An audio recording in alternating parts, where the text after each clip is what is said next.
There is a group of people that are being tortured every single day. And the law and the health system allow it.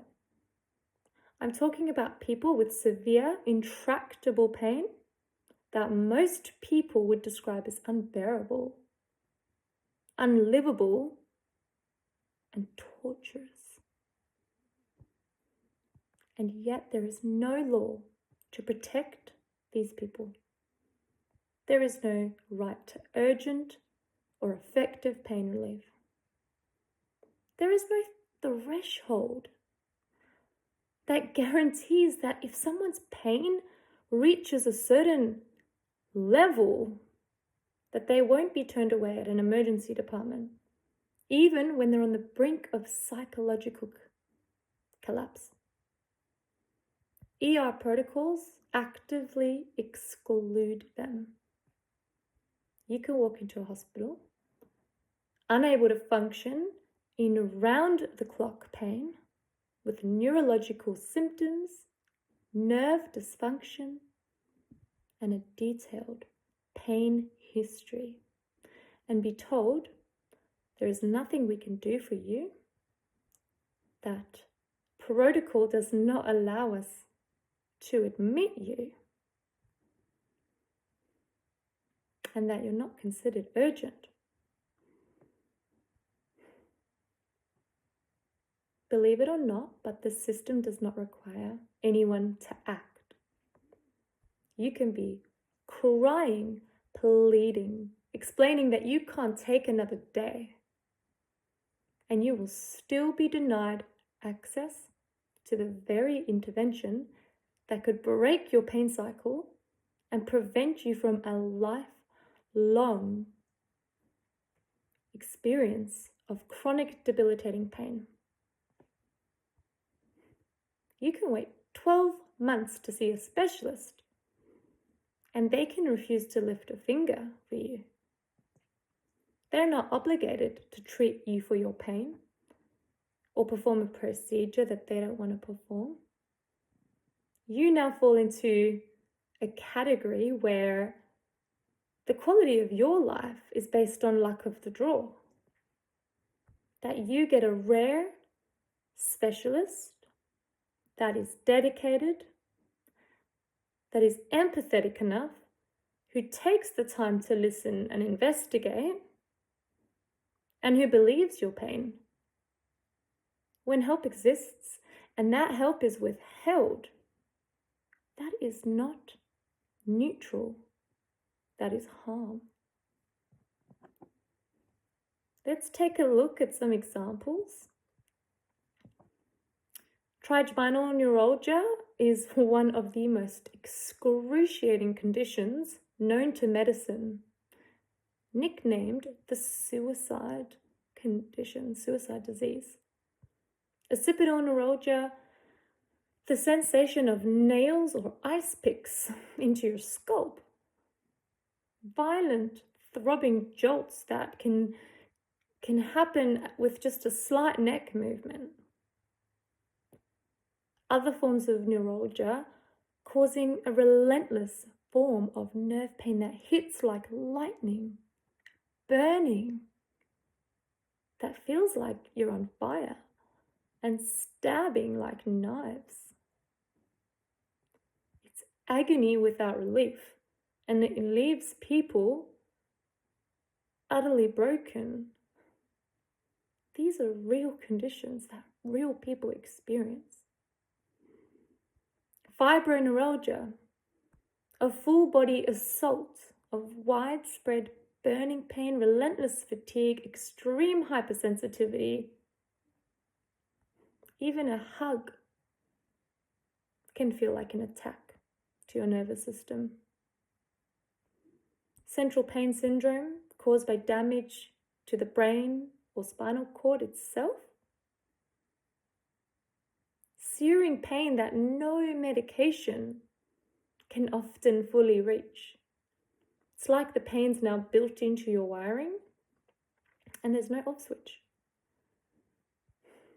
Complex regional pain syndrome, where the body reacts to an injury or surgery with extreme pain, burning pain that spirals out of proportion and spreads over time through the body if you're one of the extra unlucky ones, and it can worsen over time.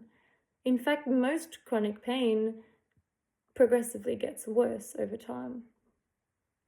Chronic migraine, there are people who have migraines every day. 15 migraines or more a month is what classifies someone to have chronic migraine. And this is it's not even that uncommon. New daily persistent headache. One day, a headache comes on, doesn't stop for a single day, and it just doesn't stop ever. There's people who've had a headache for over 30 years without a day's break.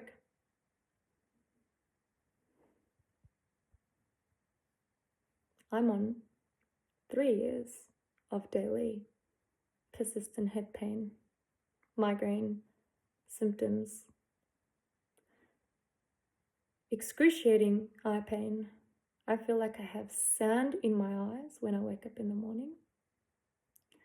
When I move just a little bit too much. Occipital neuralgia, pain. I've had my occipital nerves decompressed. 3 open surgeries, cutting my whole head open in 6 different places,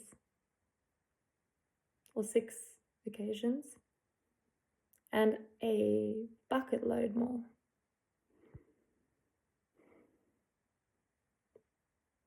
People with these conditions often, they fantasize. Often it's not uncommon to fantasize that you'd be in an accident and it would take your life. Because it's like swimming against a current that's just too strong for you. You're not a weak person. You're fighting so hard to survive each day, but everyone's got a limit. It can be so physically disabling that you're bedbound every day. That you're stripped of your ability to engage in even minor physical tasks.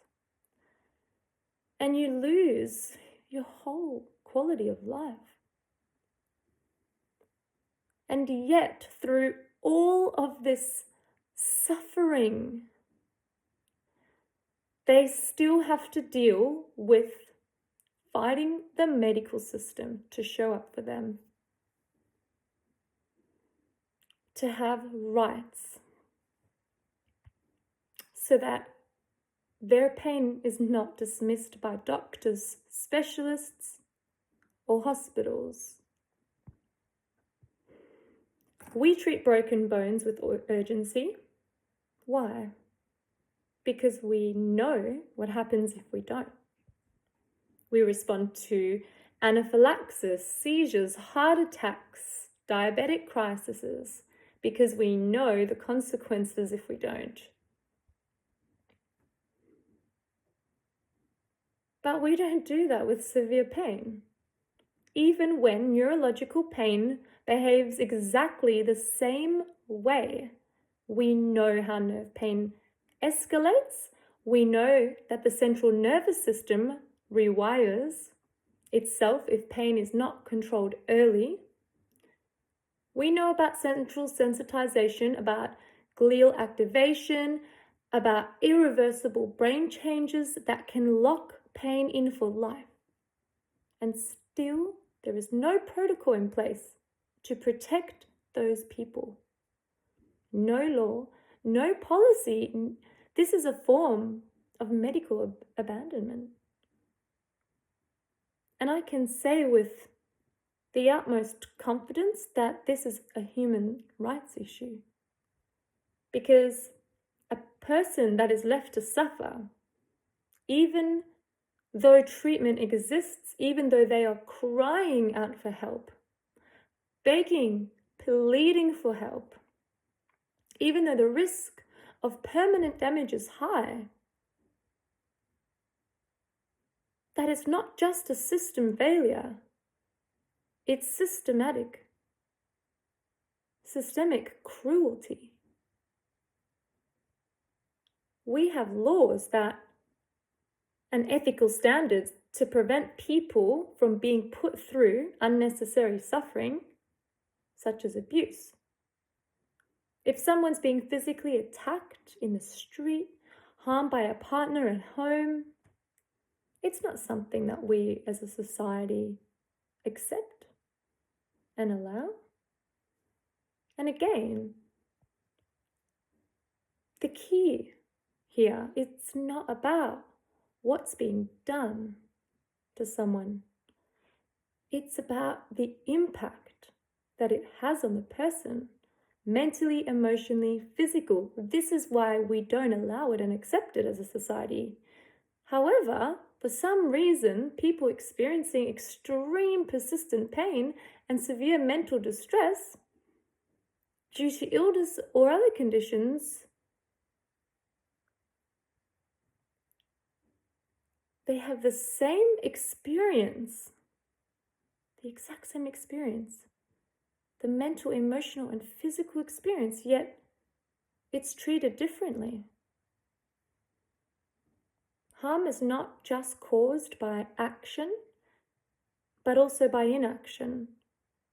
And for every other case, the law supports this.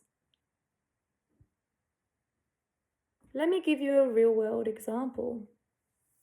If someone is having an anaphylactic reaction and an EpiPen is 2 meters away and you know it's there and you don't hand it to them, you haven't just done nothing, you've caused harm. And you've allowed them to suffer. And that is legally and ethically recognized as a failure to act. Same goes for withholding insulin in a diabetic crisis or an asthma puffer during an attack. If help is available and you know it is, and the resources are there, but you don't give it, you are allowing harm.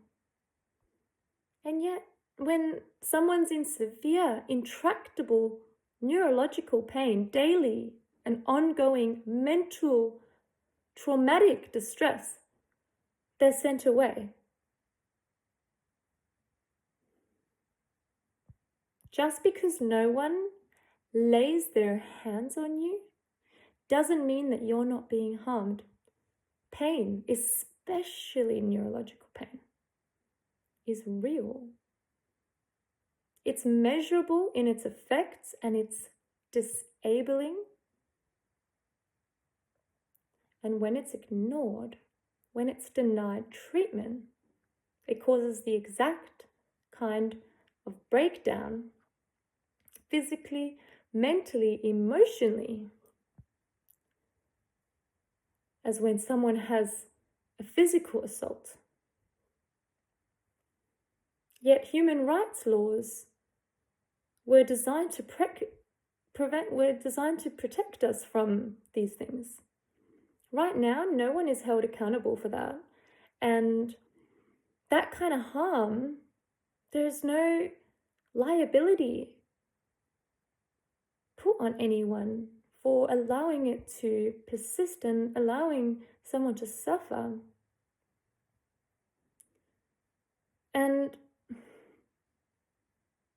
pain isn't visible, it's not easily measured, and that invisibility is one of the biggest ethical loopholes in healthcare.